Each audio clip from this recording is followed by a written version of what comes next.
Tarj, the Rays come back and win game two. They hold on to win this one. They jump out to an early lead 5-0.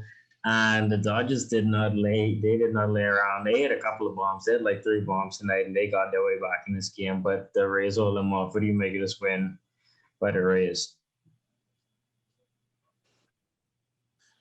Like I told you guys from the last time, Blake Snell did. I know this guy won the Cy Young 2 years ago. He's pitched in big games. He's a big time snutter.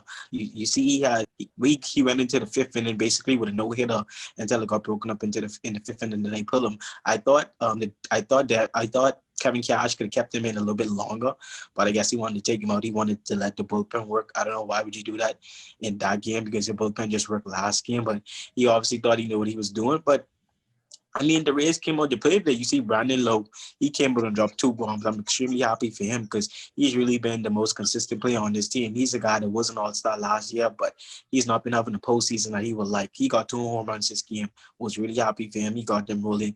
Then you see Joey Weatherly came over 3 RBIs. It's the next guy who's really been a big-time player for this team that's not necessarily been performing throughout the postseason. So they really got some production from their consistent guys all season, and that, I feel like that's good for them. That's big for them. Because those guys, they got their confidence up now. Now they're going to be feeling good. Now they're going to be complimented with guys like Randy Arozarena, guys like Manuel Margot. All those guys are going to be producing now. But it's a series. It's a series. The Dodgers, like you say, except for those home runs.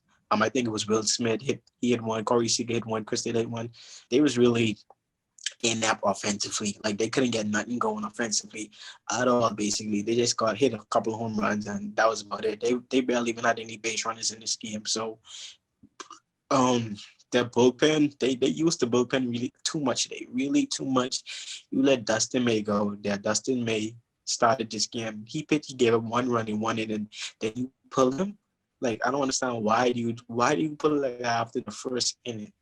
Like, why is he even out there starting if he's not going to pitch more than one inning? You're going to let your bullpen work an entire 8 innings in the second game of the World Series? Like, come on. I thought that was a bad move, and ultimately it was because they gave up 5 more runs throughout the rest of the game. But like I say, the series is tied now, and I don't know, man. But I tell you, both these teams are even. The series is tied, and it looks like we're going to be in for one that goes to distance.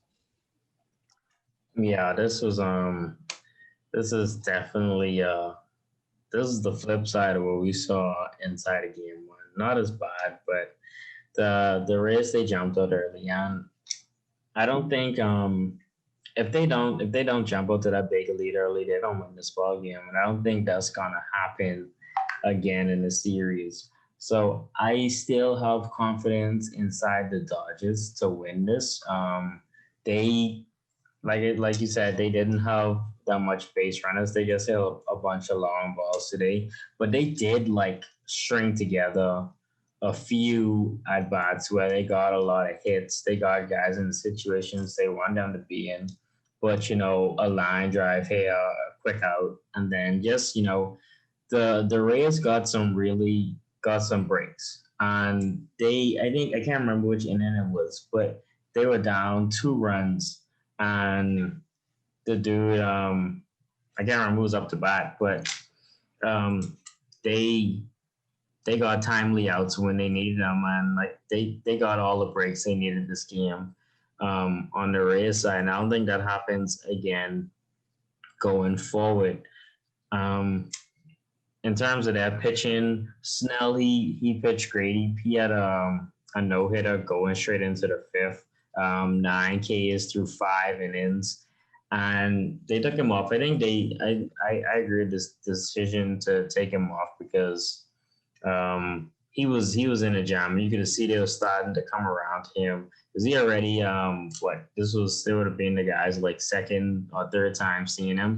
So I think it was a good decision to take him off, and I think this game the Dodgers didn't play Dodgers ball, and I feel like they'll come back and win Game Three. I don't know. Game three is going to be interesting because Walker Buehler, like I told you guys, Walker Buehler, he's a stud. Like he's probably the best pitcher. Nobody wants to say it, but Walker Buehler is probably the best pitcher on the Dodgers. I know Clayton Kershaw is he is a legend. He's a Hall of Famer. But Walker Buehler, in terms of big game pitching, Walker Buehler is that guy. He's going to be going up against Charlie Martin. Charlie Martin is the guy that won Game 7 for the Rays against Astros the previous series. This guy finished third in the Cy Young voting last year as well. So that is going to be probably the most interesting game of the season in terms of two actually aces going together. You saw Kershaw on Glasnow. Glasnow's not really on Kershaw level as of yet in terms of real certified ace. But this game 3 is going to be ace versus ace. And that one's going to be bad. I think the Rays are going to struggle with Walker Buehler because they haven't really seen him. But you gotta realize Charlie Martin, he's been in the American League for quite some time. He's been on the Astros 2007, 2018.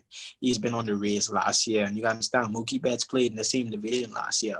Mookie Betts, he really needs to be the X factor in the series because he's the one that has seen most of these pitches at least 10 times in his career. Because you're playing against like the Rays. You played in the same division as the Rays your entire career, basically. You playing that team 24 times a year. He's seeing guys. He's probably faced Blason about 20 times. He's probably faced Charlie Martin about 20 plus times. Like the guys like that, the bullpen, he's seeing guys in this bullpen. So I think he really needs to be the X factor in this series, being the one that's faced most of these pitches.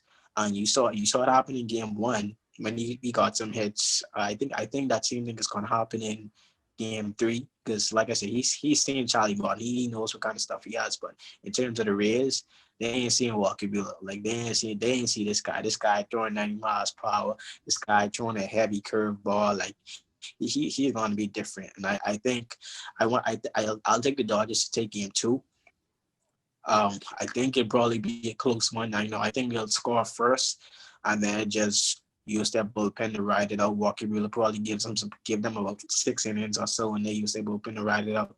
But I'll take the Dodgers in game 3. But it's going to be interesting though. Like this World Series, like I said, the Dodgers have the star power, but the Rays are such a great team. You just never know. You just never know.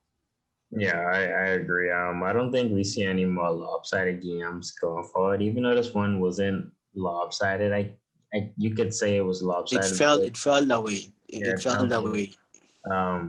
But yeah, I don't think we see any more games like this going forward. I think we'll see like you win by 2 runs or 1 run. Low scoring games, like 3 runs the most, probably going forward.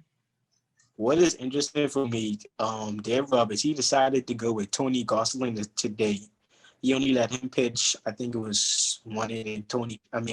He decided to go with Tony Gosselin. Then he brought out Dustin May. And I'm like, wait, you basically throwing 2 pitches in? Throwing 2 starting pitches in game 2. Like Tony Gosselin, he can start for the Dodgers. He can give the Dodgers 5 minutes. Dustin May, he can give the Dodgers 5 minutes. He's a guy that could have potentially started game 4. And he let both of those guys pitch in short innings. So I'm like, what are you doing? So I don't even know who the Dodgers are even going to go with in game 4. Like that was really puzzling to me. Are they thinking of bringing Kershaw back for game 4 to start? Like that'll be interesting. They do have a day's rest because the next game is Friday, so they're gonna have an extra day rest. But if game 4 is Saturday and they're thinking about starting Kershaw on Saturday, that'll be pretty interesting because we've seen Kershaw has been on short rest. And I don't think with him just coming off a great game, I don't think you want to put him in that situation again like you've been putting him in the previous years. Well, so that'll be interesting. Depends. It all depends on like what the situation is. If they down 3-1, then you probably want to. But I mean, I guess they'll be down. They could only be down 2-1 because it'll be 2 games between now and then. But I feel like, if you up in the series or the series tied, then you don't do it. But if you down, then maybe you want to do it to avoid like going down where you cannot come back from to like a 3-1 deficit.